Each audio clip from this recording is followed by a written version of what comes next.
Nepal communist party नेकपा प्रचण्ड नेपाल पक्ष व मु प्रतिपक्ष नेपाली कांग्रेस संसदीय दलीय मुज्या चोंगुद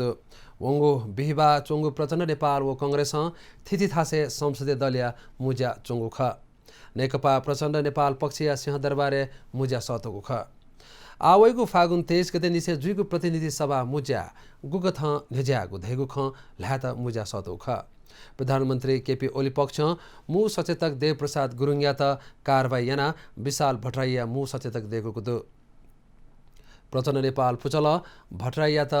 खुलाइ नीति पार्टी निलम्बन यागु दु अथै नेकपा संसदीय दलीय ल्यु नेता सुभाष नेमाङ यात तक स्थायी कमिटी पाखे खुलाइ नीति निलम्बन यागु ख उगु पुचल प्रधानमन्त्री यात साधारण दुज तक मदैगु याना पार्टी पिथंगु दु थो झोले सभामुख अग्नि सापकोटा या दलीय हैसियत न दइमख त थथे कांग्रेस संसदीय दलीय मुज्यान सुकुरबाहा सिंहदरबार या संसदीय दलीय जाकुति चोंगु ख उगु मुज्या वैगु रणनीति खे सहलहज उगु कांग्रेस नेथंगु दु प्रतिनिधि सभा या कांग्रेस या खुइसम सांसद दु।